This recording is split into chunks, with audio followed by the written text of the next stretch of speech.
Bom dia, boa tarde, boa noite, dependendo do horário que você está assistindo essa aula. Eu sou o tutor Ângelo Gabriel, de Biologia aqui do Coronavest, e hoje nós vamos falar um pouco sobre o citoplasma, né? Passando pelas organelas celulares, até chegar na fermentação, quimiossíntese, respiração celular e fotossíntese, que são os processos de obtenção de energia. Então, primeiramente, nós vamos falar um pouco sobre as noções gerais do citoplasma.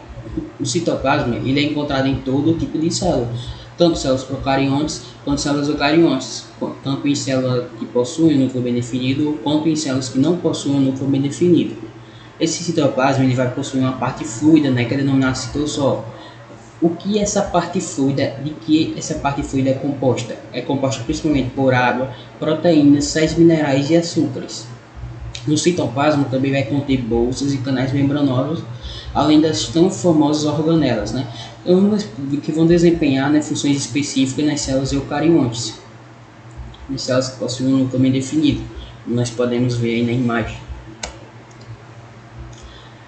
No citoplasma também ocorre a presença de colóides, que são agrupamentos, né, de moléculas orgânicas. Nós vamos ver um pouco mais à frente, falar um pouco mais sobre a formação dessas moléculas orgânicas, né, e como elas são sintetizadas. O citosol é responsável também pela maioria das reações químicas vitais. Também vai atuar no armazenamento de substâncias de reserva, então é uma função muito importante do citosol. Vale salientar aqui que o citosol ele pode ser subdividido em dois: o citosol mais viscoso, que é denominado ectoplasma, e o citosol mais fluido, que é denominado endoplasma. No citoplasma também vai ocorrer a ciclose. Sabe aquele fluxo interno, né, do citoesqueleto, que é promovido pelo citoesqueleto, né? É justamente esse fenômeno denominado ciclose que ocorre no citoplasma. Aqui na imagem, nós podemos ver uma célula animal na esquerda e uma célula vegetal na direita. Posteriormente, quando formos falar da fotossíntese, da respiração celular, nós vamos falar um pouco também melhor sobre algumas estruturas, né, que tem na célula animal e na célula vegetal, que diferenciam as duas, né? Já caiu também questão de Enem sobre isso, então é muito importante.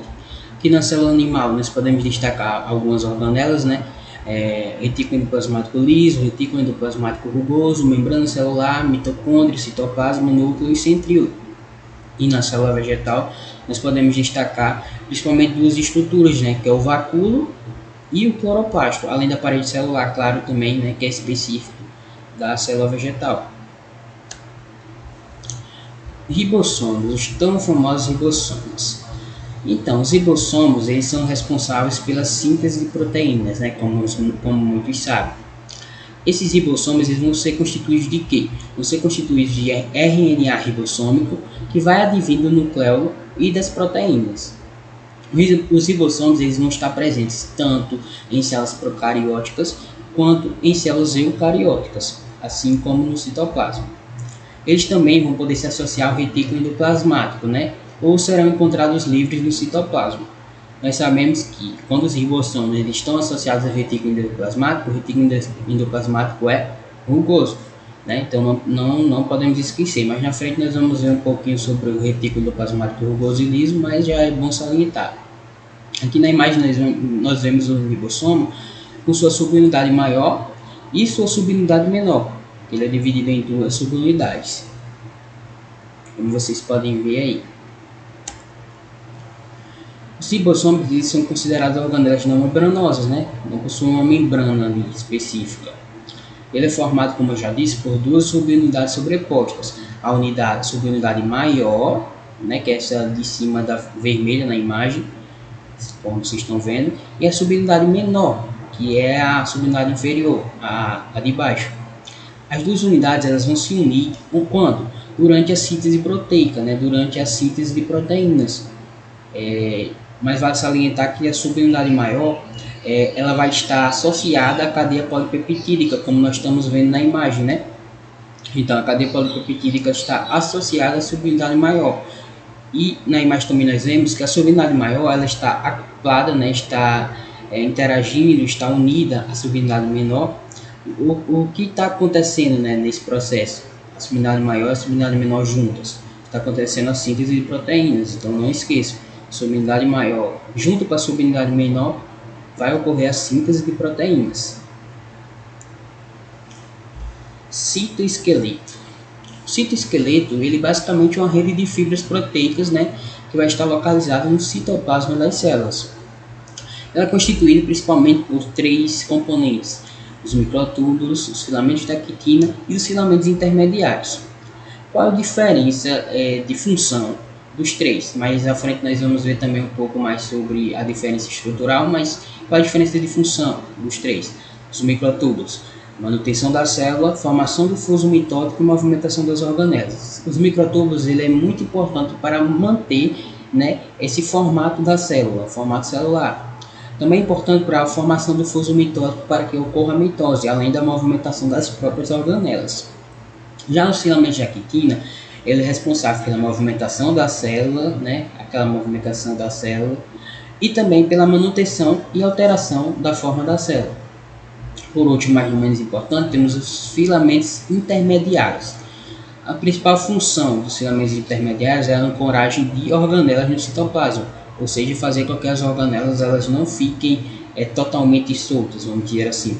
E também é responsável pela formação da lâmina nuclear. A lâmina nuclear ela vai ser responsável por dar estabilidade a todo o envoltório do núcleo. Aqui nós podemos ver um pouco da diferença estrutural dos microtúbulos, né? Enquanto os microtúbulos eles estão mais espessos, os filamentos de quitina eles são menores, né? No diâmetro. Eles possuem cerca de 8 a 12 nanômetros. Já os filamentos intermediários, eles serão, como o próprio nome já diz, né, estarão ali intermediários entre os microtúbulos e os filamentos de quitina. Então os microtúbulos são mais espessos, os filamentos intermediários médio ali, né, a espessura, e os filamentos de quitina são menos espessos. Funções do citoesqueleto. Quais são as funções do citoesqueleto? Primeiramente, nós não podemos esquecer que a principal função do citoesqueleto é a manutenção da forma da célula, né? Manter o formato celular, também servir de suporte mecânico das células, né? Se a célula está sofrendo ali algum tipo de impacto mecânico, ele vai servir de suporte. Além disso, também vai ser responsável pela formação de cílios e flagelos. Os cílios e flagelos, como muitos já sabem, né, que vai ter uma função locomotora. Também vai ter a função de movimentação de organelas do citoesqueleto, além da formação do fuso mitótico para que possa ocorrer a mitose. E nas células vegetais ele tem uma função muito importante também, que é a função do crescimento celular. Aqui na imagem nós vemos, né, a membrana celular em cima e embaixo, a bicamada. Entre elas a gente vê um filamento intermediário aí ampliado, né, na imagem, o microtúbulo também e o filamento de quitina, né, o filamento de quitina menos espesso, né, menorzinho. Os centríolos eles serão responsáveis, vão participar, né, do processo de divisão celular. Eles vão estar presentes na maioria das células animais, das algas e das células vegetais também, né, como briófitas e pteridófitas. Os centríolos eles serão formados e constituídos por microtúbulos, né, de proteína e serão originados do centrosomo, o centrosomo que fica muito próximo ao núcleo. Na imagem também nós vemos, né, o centrosomo, os centríolos e os microtúbulos. Então, nós vemos que os centríolos eles vão ser originados do centrosomo, né, o centrosomo e os centríolos saindo deles. Então, é uma característica dos centríolos, são originados do centrosomo. Retículo endoplasmático. Chegamos no tão importante, né, retículo endoplasmático. O retículo endoplasmático ele é uma organela relacionada com a síntese de moléculas orgânicas. Mas quais moléculas, Gabriel? Retículo endoplasmático liso, ele é responsável pela síntese de lipídios, e o retículo endoplasmático rugoso é responsável pela síntese de proteínas. Quando os ribossomos estão associados ao retículo endoplasmático, ele é rugoso, né? Ele é responsável pela síntese de proteínas. Já o retículo endoplasmático liso, como o próprio nome já diz, ele é liso. Então, ele será responsável pela síntese de lipídios. Um macete assim para você lembrar, né, é o L de liso, lembra de lipídios, né? E o R de rugoso lembra de ribossomos, síntese de proteínas. Então, aqui nós vemos na imagem o retículo endoplasmático rugoso, né, com os ribossomos, e o retículo endoplasmático liso com a sua forma tubular, né, e lisa. Retículo endoplasmático liso. Quais são as características do retículo endoplasmático liso? O retículo endoplasmático liso ele não possui ribossomos ligados à sua membrana. Essa é uma principal característica. Devido a isso, ele é liso, né? É formado por estruturas membranosas tubulares, como nós podemos ver aqui na imagem, né? A estrutura tubular do retículo endoplasmático liso produz moléculas de lipídio, né? Em especial os fosfolipídios que vão estar na bicamada, na membrana plasmática. Pode estar envolvido também na produção de hormônios, né? Os esteroides, e na regulação dos níveis de cálcio no citoplasma de células musculares estriadas. Também vai atuar no processo de desintoxicação do organismo, ou seja, quando você toma um medicamento, ingere bebida alcoólica, o retículo endoplasmático liso ele vai ter uma função muito importante nesse processo de desintoxicar o organismo. Além disso, também vai armazenar substâncias e vai estar interligado ao retículo endoplasmático rugoso. Pode perceber que o retículo endoplasmático liso ele não está dissociado do retículo endoplasmático rugoso. Ele está conectado, né? Está interagindo com o retículo endoplasmático rugoso. Retículo endoplasmático rugoso. Primeiramente aqui na imagem nós vemos, né, direitinho, né, o retículo endoplasmático liso, seu formato tubular, o retículo endoplasmático rugoso com os ribossomos associados ao retículo e eles interligados, né? Então, retículo endoplasmático rugoso, onde ele está localizado? Ele está localizado no citoplasma, próximo ao núcleo, é formado por sacos achatados, como nós podemos ver aí, né? Diferentemente da estrutura tubular do retículo endoplasmático liso. Se encontra associado aos ribossomos e, como já foi dito, é responsável pela síntese de proteínas, pela síntese proteica. Complexo de Golgi. O complexo de Golgi está presente em praticamente todas as células eucariontas, com raras exceções. É formado, né, constituído por bolsas membranosas e achatadas, empilhadas como pratos. Eu tenho certeza que quando você estudou o complexo de Golgi, né, seu professor falou que é formado parecido com uma pilha de pratos, né? E nós podemos ver aqui na imagem que realmente parece uma pilha de pratos, né? São bolsas achatadinhas, né, que ficam empilhadas como pratos. E vale lembrar que o complexo de Golgi ele se encontra associado aos retículos, né? Ao retículo endoplasmático liso e ao retículo endoplasmático rugoso. Quais são as estruturas do complexo de Golgi? O complexo de Golgi ele é composto por dictiosomas, que são as unidades básicas, né, as estruturas básicas do complexo de Golgi. Cada dictiossoma desse vai formar pequenos sacos achatados e empilhados, que são as denominadas cisternas. Essas cisternas elas vão possuir duas faces, a face cis e a face trans. Qual a diferença da face cis do complexo de Golgi, né, das cisternas para a face trans das cisternas? A face trans ela vai ser côncava, né, e vai ser direcionada para a membrana plasmática, ou seja, ligada ao retículo liso. Já a face cis ela é convexa, ligada ao retículo rugoso. Repetindo, né, a face trans das cisternas ela vai ser côncava e vai ser direcionada para a membrana plasmática e vai estar ligada ao retículo liso. Já a face cis, né, ela vai ser convexa e ligada ao retículo rugoso. Então tem essas duas diferenças que nós temos que nos salientar.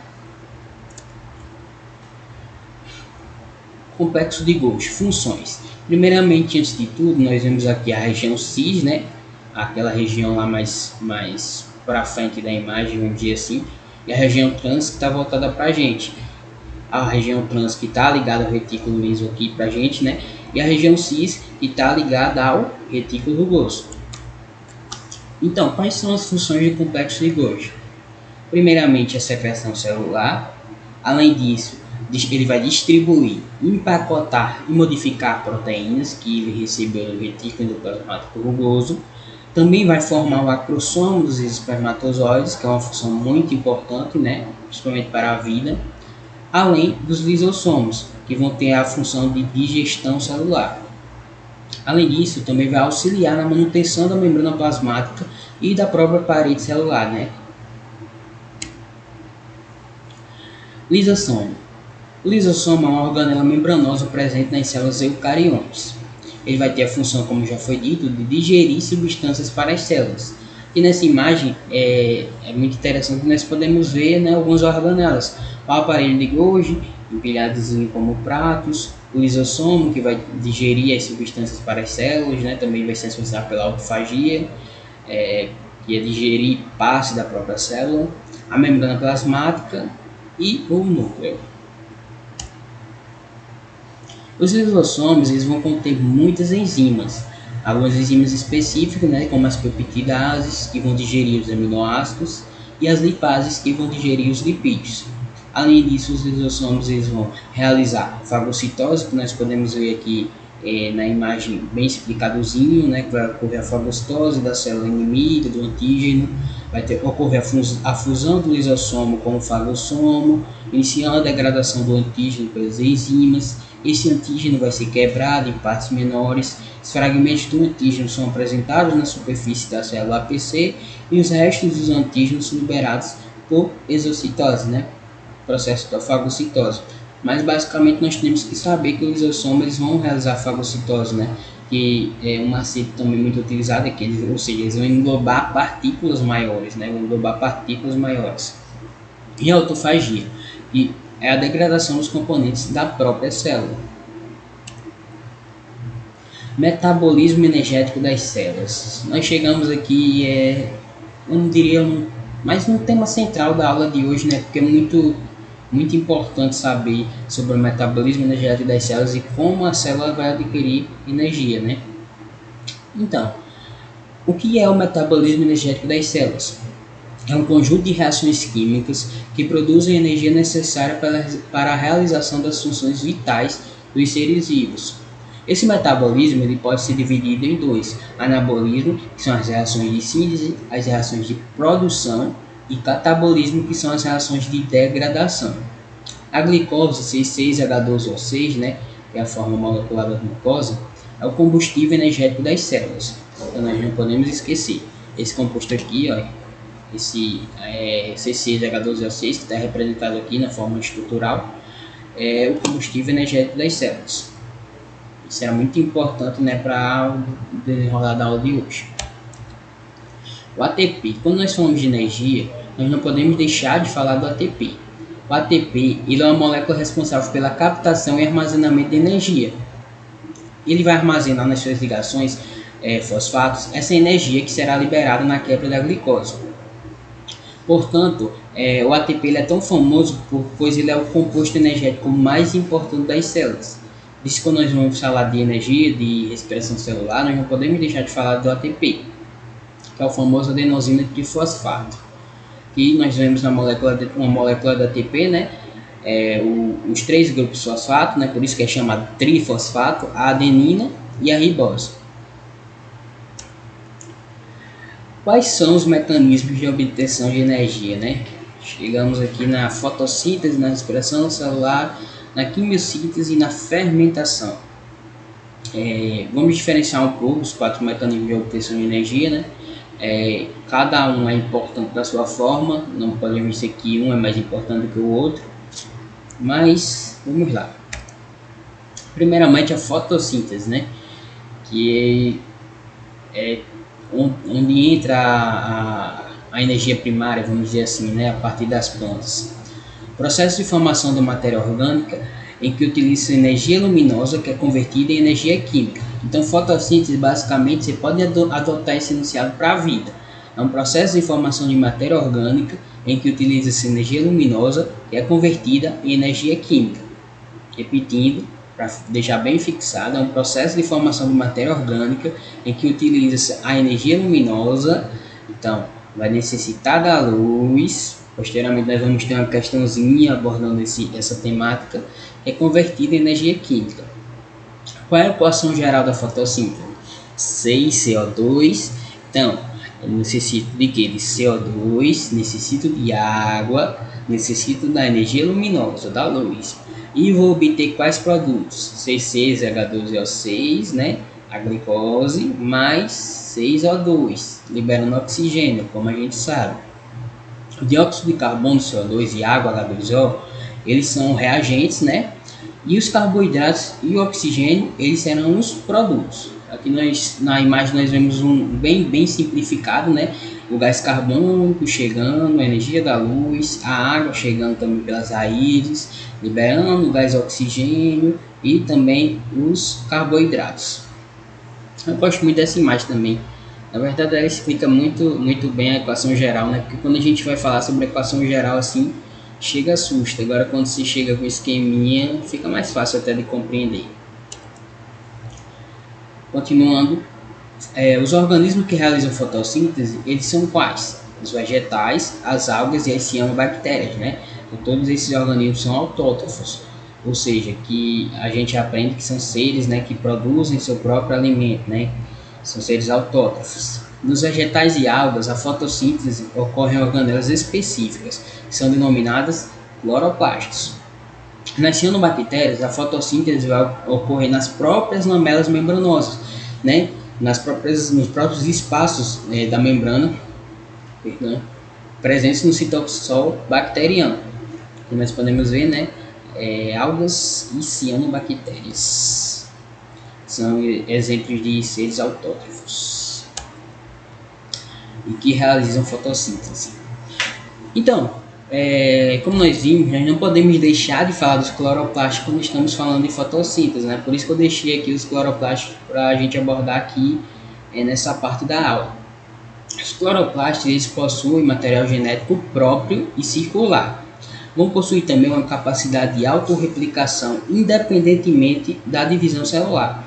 Esses cloroplastos, eles vão ser formados por lamelas membranosas, né, que vão interagir com pequenas bolsas, os tilacoides. Aqui na imagem, na parte de baixo, eu acho que vocês podem ver direitinho, né, os tilacoides, que são justamente essas pequenas bolsas. E o que vai ocorrer nos tilacoides? Porque os tilacoides são tão importantes, né? Eles são importantes pois eles serão responsáveis por captar a energia da luz e vão converter em energia química. O que eu falei para vocês, o que é a fotossíntese? É o processo de formação de matéria orgânica e que utiliza essa energia luminosa que é convertida em energia química. Então, se isso acontece nos tilacoides, por isso os tilacoides são tão importantes e a gente tem que destacar, né, essa função dos tilacoides. Então, aqui nós podemos ver, né, o espaço intermembranar, membrana interna, membrana externa, e dá atenção também para as lamelas, né, e para o próprio tilacoide na imagem. Depois vocês podem dar uma analisada, né, dar uma pausada na aula e analisar melhor essa imagem também, que ela é muito importante. Cloroplastos. Os cloroplastos, eles também possuem estruturas especializadas em captar a energia luminosa, né? Que é a famosa clorofila, que é responsável justamente por essa captação da energia luminosa. Nós podemos ver basicamente a forma estrutural da clorofila. Quais são as etapas da fotossíntese, né? Aqui a gente tem que ter muita atenção, porque se vacilar fica um pouco confuso, mas é básico, né? Dá para a gente tentar entender. As etapas da fotossíntese basicamente são duas, a etapa fotoquímica e a etapa química. A etapa fotoquímica é a etapa em que a energia luminosa ela é fundamental para a síntese de moléculas energéticas, como ATP e carreadores. A etapa fotoquímica ela também é conhecida como etapa clara, justamente por essa dependência direta da energia luminosa, diferentemente da etapa química. A etapa química ela se caracteriza por ser a etapa em que a energia química que foi gerada na etapa anterior, na etapa fotoquímica, ela vai ser utilizada para a síntese de matéria orgânica, né, como glicídios, e ela não necessita diretamente da incidência de luz, por isso é conhecida como etapa escura. Então, a etapa fotoquímica a gente pode chamar de etapa clara devido à dependência da energia luminosa, e a etapa química ela é etapa escura devido à não dependência da energia luminosa. Aqui no esquema nós podemos ver, né, a fase clara, a etapa fotoquímica, né, que acontece primeiramente, onde essa energia luminosa ela vai ser fundamental, né, para a síntese de moléculas energéticas do ATP e também para a obtenção da energia química, que será utilizada, né, na fase escura. Etapa fotoquímica, né? Vamos detalhar um pouco mais sobre as etapas. A etapa fotoquímica ela é uma etapa dependente de luz, como já foi falado. A principal função dessa etapa é converter aquela energia luminosa que chega em energia bioquímica, né, que vai produzir também ATPs, como nós já vimos, é uma molécula muito importante energeticamente, e reduzindo o receptor de hidrogênio, que também é um ADP, também será muito importante para a formação, né, para a produção da energia. A etapa fotoquímica ela pode ser dividida em dois grandes processos. Primeiramente, a fotólise da água e, segundamente, a fotofosforilação. O que é a fotólise da água? A fotólise da água, basicamente, é a quebra da molécula de água, né, através daquela energia luminosa que chega, que é absorvida, por meio da molécula de clorofila. Como nós vimos, a clorofila vai ser responsável pela essa absorção da energia luminosa. A quebra da água ela vai gerar átomos de oxigênio, que vai se unir formando o gás oxigênio, né, o O2. E pode ser liberado no ambiente ou utilizado na respiração celular da célula vegetal, além de gerar também prótons e elétrons livres. Já na fotofosforilação, né, que é a segunda parte da etapa fotoquímica, os elétrons liberados da molécula de clorofila citada pela energia luminosa eles serão transferidos, né, em um complexo proteico presente nas membranas dos tilacoides até o aceptor final na ADP+, que vai se unir ao elétron e ao íon H+, liberado da fotólise, se tornando NADPH. Nós vamos ver posteriormente, né, muito sobre o NADP e o NADPH, né, que são carreadores, que serão responsáveis também muito pela produção de energia. Basicamente é essa equação, né, não vamos nos atentar muito a isso, mas basicamente é isso que acontece, né, nessa etapa. Portanto, a fotofosforilação, é dessa forma, basicamente, né, um resumo bem básico para quem não entendeu, porque esse primeiro enunciado ele é um pouco confuso. Mas ele basicamente é o processo de formação de energia química na forma de ATP e NADPH, através da incidência de energia luminosa, que vai excitar a molécula de clorofila presente nos cloroplastos. E a fotólise da água é o processo de reestabilização dessas moléculas de clorofilas que perderam seus elétrons. Então, repetindo, a etapa fotoquímica, né, existem duas subetapas, vamos dizer assim, que é a fotólise da água, que vai ser o processo de reestabilização das moléculas de clorofilas que perderam seus elétrons, para que a etapa possa ocorrer novamente, e a fotofosforilação ela vai ser o processo de formação de energia química na forma de ATP e na ADPH, através justamente da incidência da energia luminosa que vai excitar a molécula de clorofila presente nos cloroplastos. Então é uma etapa dependente da outra. Se uma vai justamente formar a energia, né, a outra ela vai reestabelecer aquelas moléculas de clorofila que perderam seus elétrons para que tenha um equilíbrio. E justamente aqui a representação, né, da etapa fotoquímica da imagem que nós vimos anteriormente, né, com a fase clara, a luz, a água chegando, a liberação do oxigênio, e a fase escura, né, com a ribulose, o gás carbônico, a liberação de água, e obtendo o produto, né, que é a glicose. A segunda etapa, a etapa química. A etapa química ela vai ocorrer nos estromas dos cloroplastos e não vai depender diretamente da energia luminosa, né? Como nós já vimos, é denominado também etapa escura. Mas vai depender da energia bioquímica que foi gerada a partir da energia luminosa, né, na etapa anterior. O processo da etapa química ele vai consistir em utilizar o dióxido de carbono, que é justamente o CO2, absorvido pela célula fotossintetizante ou gerado pela mesma como subproduto da sua respiração celular. O que vai acontecer com esse CO2, com esse dióxido de carbono? Ele vai reagir com as moléculas energéticas geradas na etapa fotoquímica.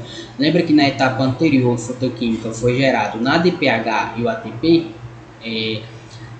Então esse CO2 ele vai reagir com essas moléculas, além também de reagir com alguns prótons, né, H+, presentes no estroma através de um conjunto de processos que pode ser chamado famoso ciclo de Calvin-Benson, né, que é muito conhecido também.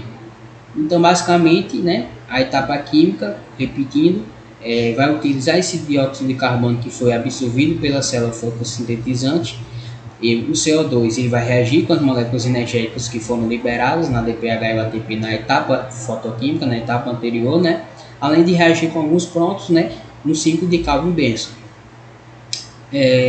Como nós podemos ver, né, uma etapa ela depende diretamente da outra.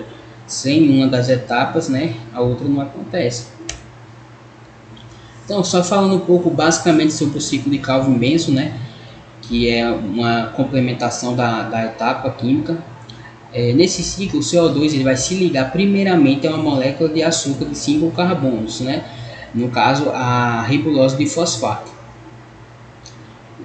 através da enzima rubisco. A partir dessa ligação, ela vai ser utilizada a energia, né, a energia contida ali vai ser utilizada para estabilizar a molécula, gerando glicídios como glicose.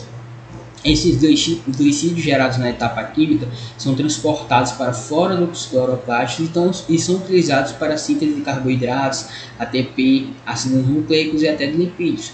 Na imagem fica mais fácil nós entendermos. Aqui nós podemos ver, né, aqui na parte de cima, acho que vocês podem ver onde tem CO2, né, aí ribulose de fosfato no lado esquerdo. Então, essa ribulose de fosfato vai ser justamente o composto de 5 carbonos que vai interagir com o CO2, né, com dióxido de carbono, através da enzima rubisco. A partir dessa ligação, né, vai ser utilizada a energia contida nas moléculas de ATP e na DPH para gerar glicídios como a glicose. Nós podemos ver aqui embaixo, né, perto desse aldeído fosfoglicérico, a molécula de glicose sendo formada. Esses glicídios, né, a glicose, elas vão ser transportadas para fora dos cloroplastos. Nós vemos a setinha da glicose, né, saindo do ciclo de Calvin-Benson, e serão utilizados para a síntese de carboidratos, ATP, ácidos nucleicos e até de lipídios. Basicamente é isso que acontece aqui. É bem simples de se entender, né? Mas qualquer dúvida também no final da aula eu vou deixar meus contatos e vocês podem perguntar. Quais são os fatores que afetam a fotossíntese? Primeiramente, a água e nutrientes, o CO2, né?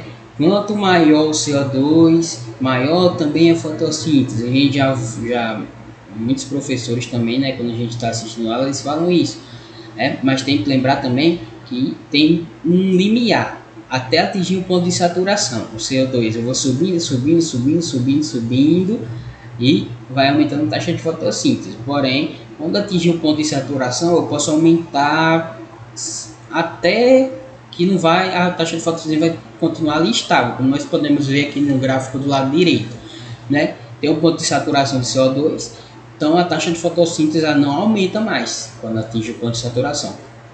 A luz também, que tem um ponto de saturação de luz, e a temperatura, né? Que vai existir uma temperatura ótima, né, para que ocorra a fotossíntese, como nós podemos ver também no gráfico esquerdo.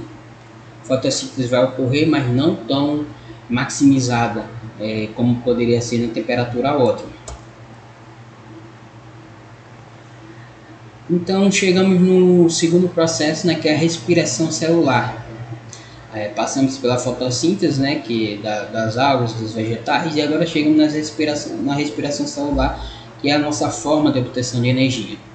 Os seres vivos eles precisam realizar inúmeros processos celulares para sobreviver às condições adversas nos ambientes em que vivem, né? Então, diversos processos celulares eles são feitos diariamente para que nós possamos sobreviver nessas condições, né, que nós sobrevivemos. Para que ocorram muitas dessas reações é necessário do quê? É necessário de energia. De onde vai sair essa energia? Vai sair do ATP, adenosina trifosfato. Por isso que nós vimos anteriormente, né, um pouco sobre o ATP, porque o ATP aqui vai ser também muito vai ter uma grande importância aqui na respiração celular. A respiração celular ela é um conjunto de 3 etapas relacionadas que, além da molécula do ATP, também vai gerar dióxido de carbono, CO2 e também vai gerar a água. Quando nós chegamos aqui na respiração celular, nós não podemos deixar de falar nas mitocôndrias. Assim como a gente falou dos cloroplastos na fotossíntese, nós não podemos deixar de falar das mitocôndrias aqui. As mitocôndrias elas são organelas de formato esférico ou alongado que são encontradas em quase todas as células eucariontes. Elas vão apresentar 2 membranas, uma membrana interna que vai apresentar projeções para seu interior, né, que são as famosas cristas mitocondriais, e também uma membrana externa que é lisa. Aqui na imagem nós temos até uma representação, né, da matriz mitocondrial, a membrana externa, também tem os poros na própria membrana e tem dentro da matriz tem o DNA, grânulo, ribossomos, enzimas, além da membrana interna.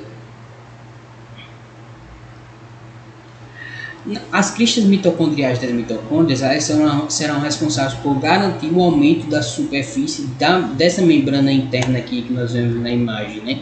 Então, as cristas mitocondriais elas vão ter um papel muito importante para que ocorra esse aumento da superfície da membrana interna. Na matriz mitocondrial, que nós podemos ver aqui também, né, que tem o DNA, grânulo, ribossomo e enzimas na matriz, vai encontrar uma grande quantidade de enzimas que vão atuar na respiração celular.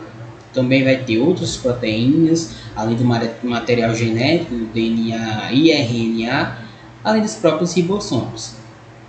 Uma observação muito importante também, que já foi questão de Enem, né, é sobre o DNA da mitocôndria, que é o DNA mitocondrial. O DNA mitocondrial, vale lembrar, né, que ele é passado da mãe para o filho. Então, o DNA mitocondrial ele é passado da mãe para o filho. As mitocôndrias, basicamente, elas funcionam como sítio do processo de respiração celular, né, que será responsável por produzir a maior parte da energia das células, né, o ATP, adenosina trifosfato, que vai ser a molécula mais importante energeticamente falando. Quais são as etapas de respiração celular? Nós temos 3 etapas, como eu falei anteriormente. Primeiramente a glicose, segundamente o ciclo de Krebs e terceiramente, né, em terceiro lugar, a cadeia transportadora de elétrons. Nenhuma dessas 3 etapas é mais importante do que a outra, porque a glicose o ciclo de Krebs vai depender da glicose, a cadeia transportadora de elétrons vai depender do ciclo de Krebs para que o processo final, né, o objetivo final, que é a produção de ATP, seja obtido. Primeiramente a glicose. A glicose ela vai ser a primeira fase da respiração celular e vai ocorrer onde? Vai ocorrer no citosol celular. As demais etapas da respiração elas vão acontecer dentro das mitocôndrias, que são justamente as organelas compostas de 2 membranas e que serão responsáveis pela síntese de ATP, né? Então, a primeira fase da respiração celular a glicose ela vai ocorrer no citosol celular. Já as demais etapas vão acontecer onde? Dentro das mitocôndrias. Então, a primeira diferença da glicose para as demais etapas é que a glicose ocorre no citosol celular, né, na parte fluida. Aqui nós temos um esquema que é basicamente a glicose. Eu vou gastar 2 ATPs durante a glicólise, vou obter 4 ATPs com saldo de 2 ATPs, né, nós vamos ver também um pouco mais à frente. Cujo objetivo, além da produção desses 2 ATPs, né, também é a produção do produto que é o ácido pirúvico, o piruvato, onde esse piruvato ele vai ser levado mais à frente para que também possa acontecer o ciclo de Krebs e posteriormente, né, a cadeia transportadora de elétrons. A etapa da glicose ela consiste em quebrar uma molécula de glicose, que é o C6H12O6, que nós estamos vendo aqui do lado esquerdo, oriunda da alimentação ou da própria quebra do glicogênio, que também nós podemos obter glicose a partir da quebra do glicogênio. Essa glicose ela vai ser absorvida pelas células que vão precisar sintetizar o ATP. E no próprio citosol, né, onde está acontecendo a glicose, ela vai ser quebrada gerando 2 moléculas de ácido pirúvico, também chamado de piruvato. Então, um resumo do resumo. O que é a glicose? A glicose é um processo, né, que será responsável por transformar a glicose em piruvato, fazer com que a glicose vire o piruvato para que o piruvato ele possa ir para o ciclo de Krebs posteriormente, né? Vai ter algumas reações antes dele entrar no ciclo de Krebs, mas enfim, o piruvato é muito importante para que possa ocorrer essa produção de ATP. Imagine se só fosse a glicose, se só existisse a glicose, a gente ia ter um saldo de 2 ATPs. Então, 2 ATPs não ia nem conseguir fazer nada. Se o saldo final da respiração celular é 36 a 38 ATPs, imagine você ter 2 ATPs a cada processo. Por isso que um processo é dependente do outro.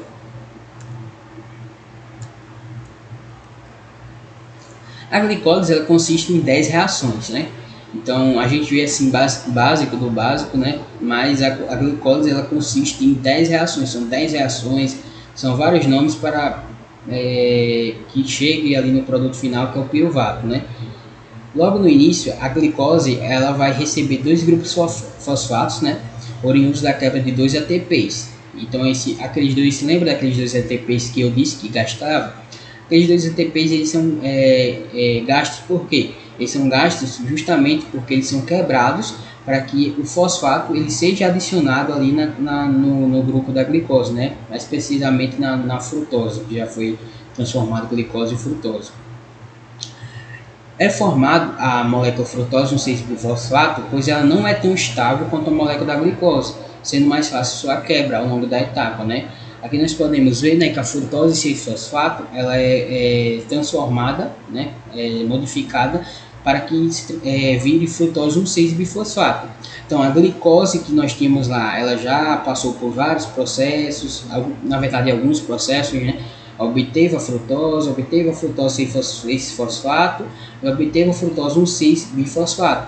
São justamente os dois fosfatos aqui, os dois ATPs que eu gastei, né, para no final nós produzirmos 4 ATPs.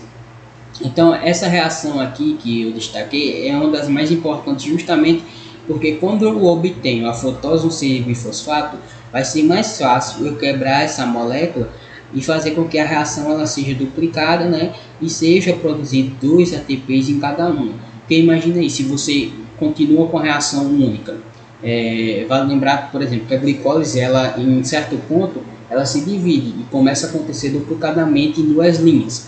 Se eu mantivesse uma linha só, uma linha única, eu ia gastar 2 ATPs para produzir 2 ATPs, então o meu saldo ia ser zero.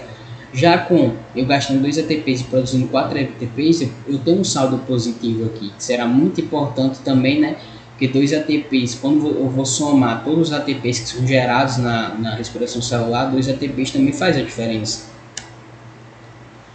Além das 2 moléculas de ácido pirúvico geradas, né, de piruvato, também são geradas 4 moléculas de ATP, porém, como a etapa consome 2 ATPs ali nos fosfatos, né, que são 2 fosfatos retirados dos ATPs, o saldo positivo é de 2 ATPs gerados. Durante a glicose também vai ocorrer a liberação de 4 átomos de hidrogênio.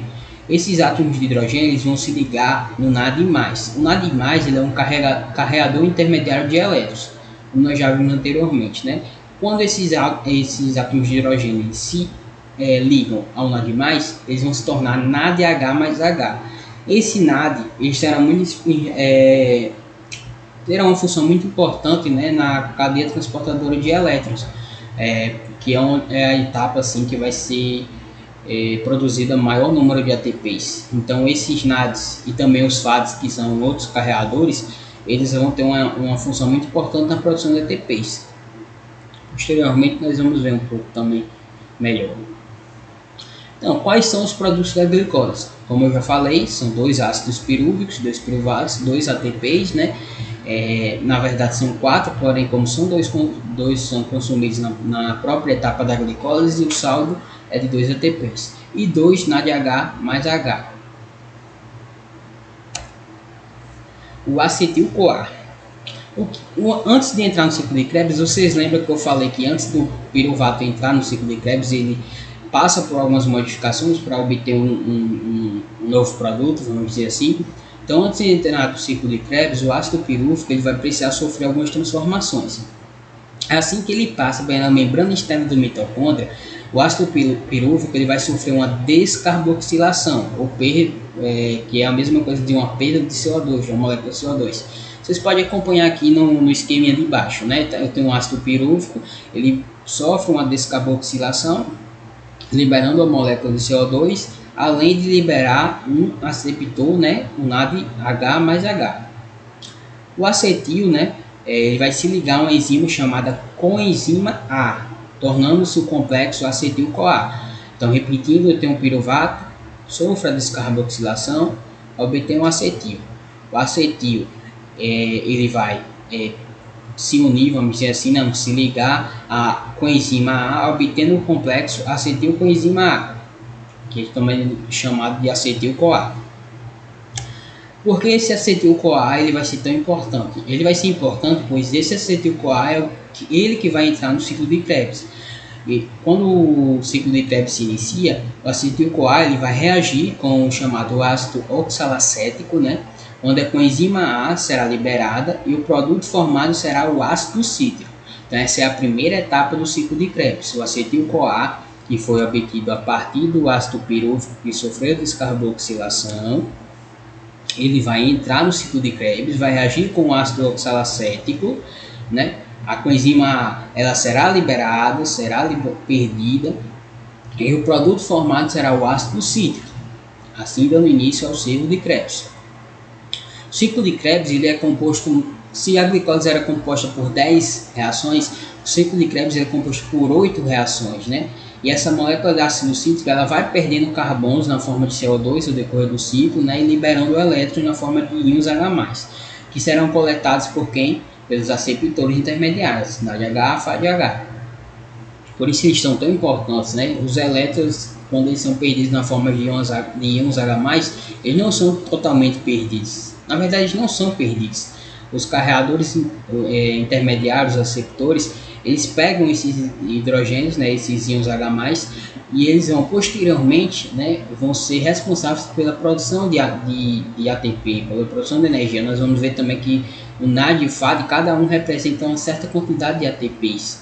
Né, que quando você vai fazer o saldo total, por isso que dá de 36 a 38 ATPs a cada ciclo, né, a cada processo da respiração celular. Cada molécula de ácido cítrico, né, que vai ser aquela que foi obtida, ela vai entrar no ciclo e vai liberar energia suficiente para a formação de uma molécula de ATP, de 3 NADH mais H e uma molécula de FADH2. Então, cada molécula de ácido cítrico, no caso, cada molécula que entrar no ciclo, como o próprio nome já diz, é um ciclo, né? Então, ele vai necessitar de cada roda no ciclo, vamos dizer assim, uma molécula que entra vai ser responsável pela formação da molécula, de uma molécula de ATP, de 3 NADH mais H e de uma molécula de FADH2. No final do ciclo de Krebs, após a formação da última molécula de NADH mais H, o produto final gerado ele será o ácido oxalacético. Então, como eu falei, é um ciclo. Então, se aqui, deixa eu voltar.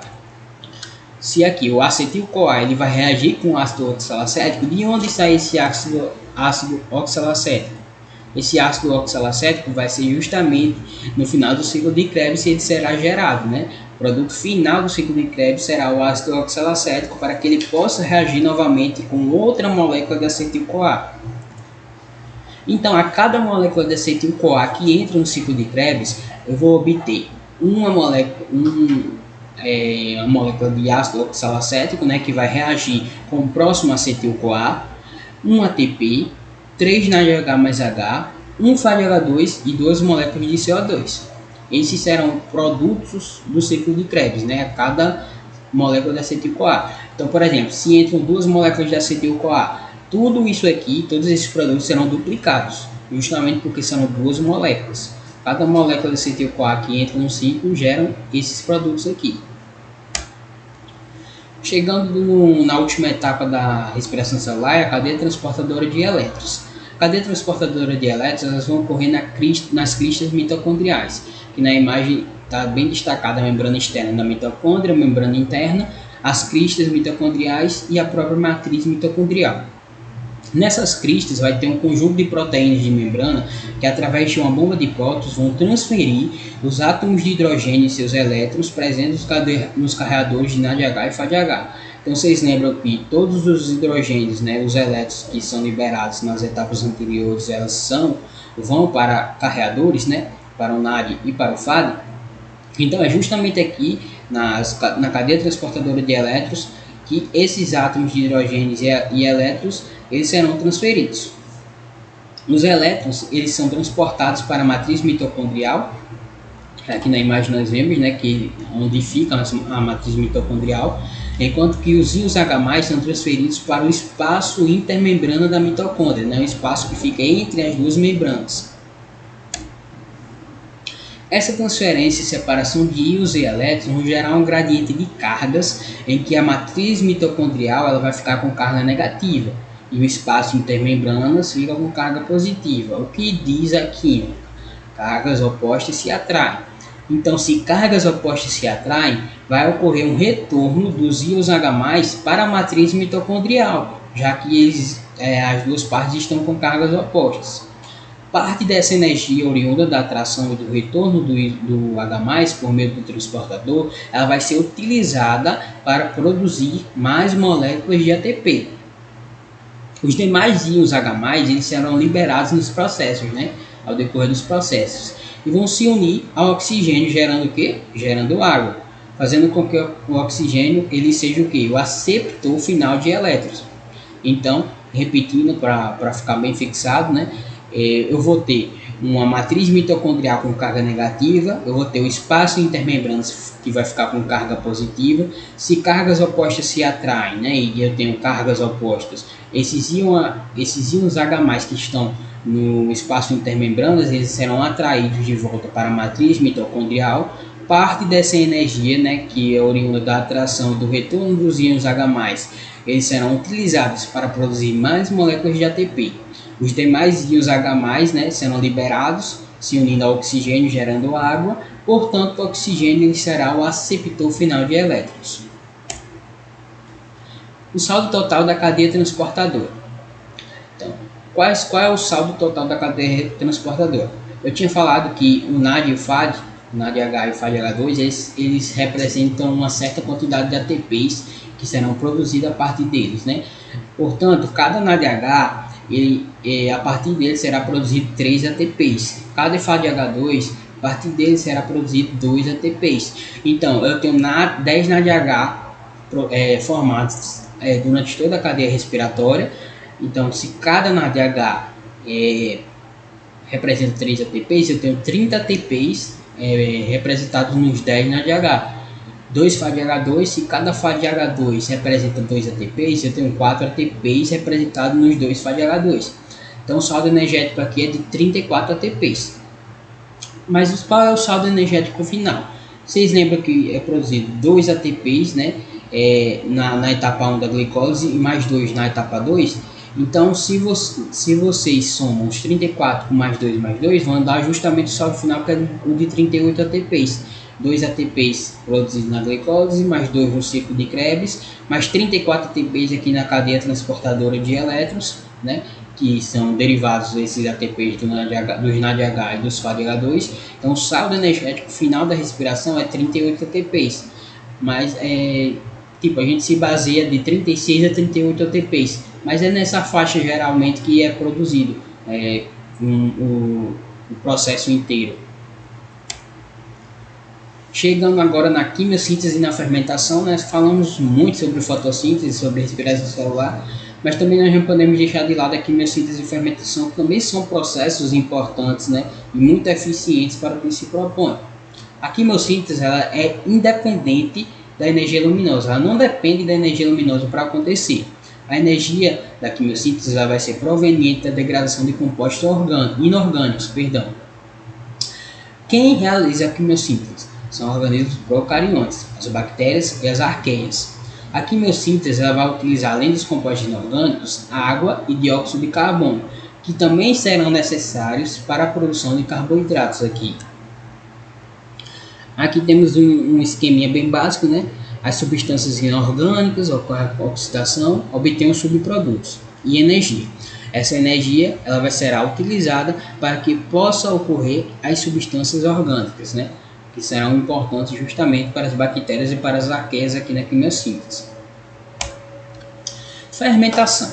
A fermentação é um processo que ocorre sem a presença de oxigênio, né, ou seja, um ambiente anóxico, conhecido, portanto, como processo anaeróbico, que ocorre sem a presença de oxigênio. Os organismos anaeróbicos facultativos, eles conseguem realizar a respiração celular quando tem oxigênio, mas também eles conseguem realizar a fermentação na ausência de oxigênio. Já os anaeróbios estritos, né, eles obtêm ATP apenas e exclusivamente através da fermentação. Quem realiza a fermentação?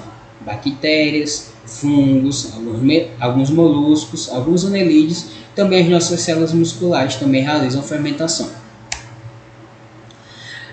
Agora, Tipo, como acontece a respiração celular, por que acontece a respiração celular e não a fermentação, ou por que acontece a fermentação e não a respiração celular. Se vocês prestarem atenção nos slides anteriores, vocês vão saber. Na presença do oxigênio, os produtos gerados eles deveriam seguir para onde? Para o ciclo de Krebs, né? Para a cadeia respiratória. E para conseguir aquele número de ATPs que a gente viu anteriormente. Porém, se não tiver oxigênio, para onde esses produtos vão? Os produtos gerados eles vão reagir, né, para a regeneração do NAD+, através da transferência de elétrons, e vão formar os produtos da fermentação. Então aqui temos um resumo bem básico, né, no esqueminha, vocês podem ver bem. Eu tenho a glicose e obtenho o piruvato. Se eu tiver um ambiente com oxigênio, né, um ambiente aeróbico, vai para o ciclo de Krebs, vai para a cadeia transportadora de elétrons e vai obter 36 a 38 ATPs nessa faixa. Agora, se eu não tiver oxigênio, vai para a fermentação e eu vou obter um saldo de 2 ATPs. Então a diferença se vai para o ciclo de Krebs ou se vai para a fermentação é o oxigênio, puramente o oxigênio. Então vocês deixem bem fixados na cabeça, né? Se tem oxigênio, o produto vai para o ciclo de Krebs e vai obter cerca de 36 a 38 ATP no final da respiração celular. Se não tem oxigênio, o produto vai para a fermentação e vai obter um saldo de 2 ATPs. Quais são os tipos de fermentação? Temos essa tabelinha aqui que mostra bem, né, o produto final, um exemplo também da fermentação. Então, basicamente são 4 tipos. A alcoólica, cujo produto final é o etanol, e um exemplo, as leveduras, né, que serão muito importantes para a fabricação de vinhos, pão e cerveja. Já a fermentação lática, o produto final é o ácido lático, e um exemplo claro, né, são as bactérias que serão responsáveis também por fabricação do iogurte. Na fermentação acética, o produto final será o ácido acético. E um exemplo também são as bactérias que atuam na fabricação do vinagre a partir do vinho. E na fermentação butírica, o produto final é o ácido butírico. E as bactérias, né, um exemplo são as bactérias que vão alterar a manteiga. Então, basicamente, são esses 4 tipos de fermentação. Chegando aqui no final da aula, né, temos algumas questões só para a gente ter dar uma fixada maior no conteúdo. Algumas questões de Enem, né? Então, a primeira, um dos processos biotecnológicos mais antigos é a utilização de micro-organismos para a produção de alimentos. Num desses processos, certos tipos de bactérias anaeróbicas utilizam os açúcares presentes nos alimentos e realizam sua oxidação parcial, gerando como produto final da reação o ácido lático. Vocês estão vendo aqui. Qual produto destinado ao consumo humano tem sua produção baseada nesse processo? A. Pão. B. Vinho. C. Iogurte. D. Vinagre ou E. Cachaça? Eu não deveria nem voltar, mas eu vou voltar. Mas vocês prestem atenção. Gerando como produto final da reação o ácido lático. Qual desses aqui, dessas opções, né, tem relação com o ácido lático? Nós podemos ver aqui um exemplo, as bactérias, fabricação do iogurte. Então a resposta certa seria a opção C, né, iogurte. Se tiver dúvida, como eu falei, eu vou deixar os contatos no final, aí vocês podem perguntar, mas eu acho que essa aqui vocês não vão ter nenhuma dúvida não, que está bem tranquilo. Na próxima agora. A célula fotovoltaica é uma aplicação prática do efeito fotoelétrico. Quando a luz incide sobre certas substâncias, libera elétrons que, circulando livremente do átomo para átomo, formam uma corrente elétrica. Uma célula fotovoltaica é composta por uma placa de ferro recoberta por uma camada de selênio e uma película transparente de ouro.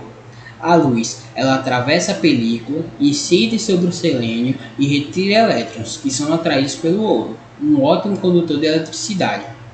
A película de ouro é conectada à placa de ferro, que recebe os elétrons e os devolve para o selênio, fechando o circuito e formando uma corrente elétrica de pequena intensidade. O processo biológico que se assemelha ao descrito é a parte que eu separaria aqui só para vocês matar essa questão.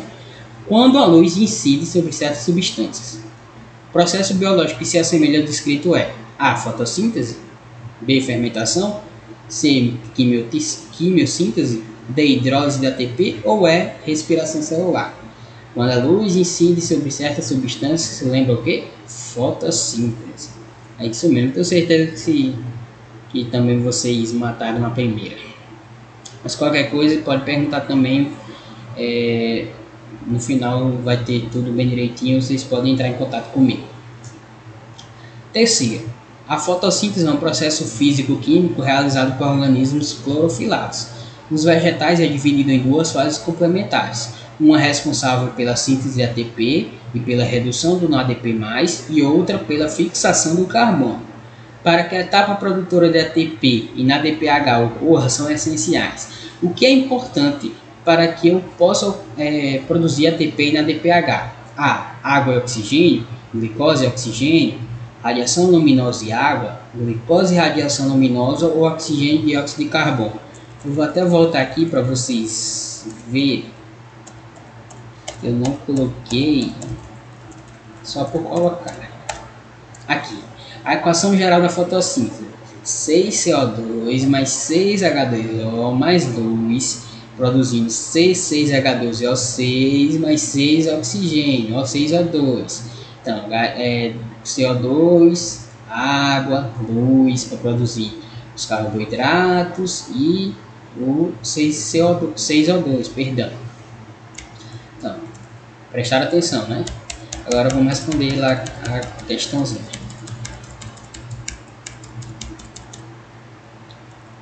Aqui. Então, é água e oxigênio? É glicose e oxigênio? Radiação luminosa e água. Radiação luminosa e água. Cadê? Tá aqui. Luz, que é a radiação luminosa, e H2O, que é a água.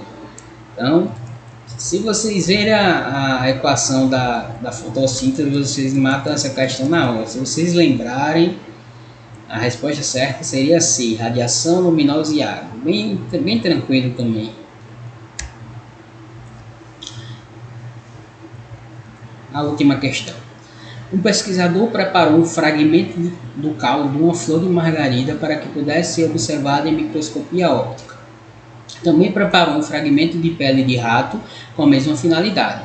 Infelizmente, após algum descuido, as amostras foram misturadas. Então ele tinha ali uma amostra de flor de margarida, uma amostra de pele de rato, ele misturou e agora ele não sabe qual é qual. Quais estruturas celulares permitiriam a separação das amostras se reconhecidas? Então, quais estruturas eu poderia diferenciar uma amostra de uma pele de rato para uma amostra de um fragmento de caule de uma flor de margarida? Ribossomos e mitocôndrias, ausentes nas células animais? Análise.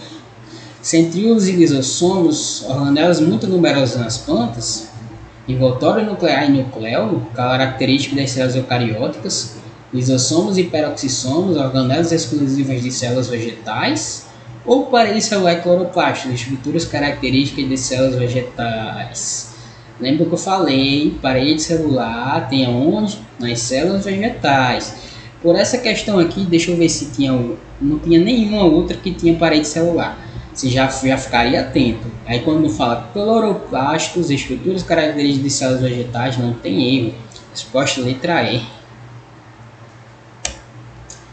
Então era isso, pessoal. Aqui eu deixei meu e-mail, né? gaioc2@gmail.com, o WPP também, 91734244, e o Instagram. Caso vocês tenham alguma dúvida, podem perguntar sem medo, beleza? Qualquer coisa aí, estamos às ordens. Em breve a gente tá voltando aí com mais uma aula sobre um novo assunto. Deixa eu encerrar aqui. Era isso aí, valeu.